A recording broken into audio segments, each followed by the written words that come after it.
ಲೋಕಸಭಾ ಚುನಾವಣೆಗೆ ಪುತ್ರನಿಗೆ ಹಾವೇರಿ ಟಿಕೆಟ್ನಿಂದ ಕೈತಪ್ಪಿದ ಹಿನ್ನೆಲೆ ಮಾಜಿ ಡಿಸಿಎಂ ಕೆಎಸ್ ಈಶ್ವರಪ್ಪ ಅವರು ಮಾಜಿ ಮುಖ್ಯಮಂತ್ರಿ ಬಿಎಸ್ ಯಡಿಯೂರಪ್ಪ ಅವರ ವಿರುದ್ಧ ತೊಡೆತಟ್ಟಿದ್ದು ಕೆಎಸ್ ಈಶ್ವರಪ್ಪ ಮೇಲೆ ಉಚ್ಚಾಟನೆಯ ತೂಗುಗತ್ತಿ ಎದುರಾಗಿದೆ.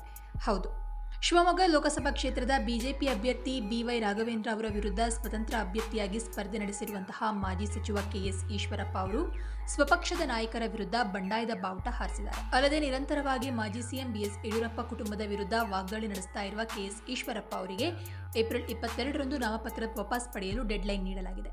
ಇಂದು ಅಂದರೆ ಏಪ್ರಿಲ್ 22 ಇವತ್ತು ನಾಮಪತ್ರ ವಾಪಸ್ ಪಡೆಯದಿದ್ರೆ ಬಿಜೆಪಿಯಿಂದ ಉಚ್ಚಾಟನೆ ಫಿಕ್ಸ್ ಅಂತ ಹೇಳಲಾಗ್ತಾ ಇದೆ. ಮಾಜಿ ಉಪಮುಖ್ಯಮಂತ್ರಿ ಹಾಗೂ ಕುರುಬ ನಾಯಕ ಕೆಎಸ್ ಈಶ್ವರಪ್ಪ ಅವರು ಸ್ಪರ್ಧೆಯಿಂದ ಹಿಂದೆ ಸರಿಯುವಂತೆ ಹಲವು ಬಿಜೆಪಿ ನಾಯಕರು ಮನವೊಲಿಸಿದ್ರು. ಆದರೆ ನಾಮಪತ್ರವನ್ನು ಸಲ್ಲಿಕೆ ಮಾಡಿರುವ ಕೆಎಸ್ ಈಶ್ವರಪ್ಪ ಅವರಿಗೆ ಇದೀಗ ಡೆಡ್ಲೈನ್ ನೀಡಿದ್ದಾರೆ.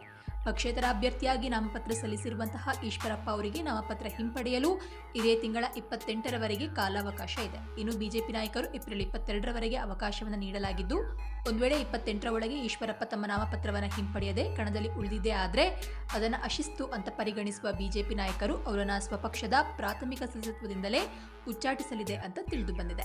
ಇನ್ನು ಶಿವಮೊಗ್ಗ ಬಿಜೆಪಿ ಅಭ್ಯರ್ಥಿ ಬಿವೈ ರಾಘವೇಂದ್ರ ಅವರ ಗೆಲುವಿಗಾಗಿ ಬಿಜೆಪಿ ರಾಜ್ಯ ಮತ್ತು ಕೇಂದ್ರ ನಾಯಕರು ಪ್ರಚಾರದಲ್ಲಿ ಕಾರ್ಯದಲ್ಲಿ ತೊಡಗಿದ್ರೆ ಕೆಎಸ್ ಈಶ್ವರಪ್ಪ ಅವರು ಏಕಾಂಗಿಯಾಗಿ ರಣತಂತ್ರವನ್ನು ಹಿಡಿದಿದ್ದಾರೆ. ಇನ್ನು ನಾಮಪತ್ರ ಹಿಂಪಡೆಯುವಂತೆ ಈಶ್ವರಪ್ಪ ಆಪ್ತರ ಮೂಲಕ ಸೂಚನೆ ನೀಡಲಾಗಿತ್ತು.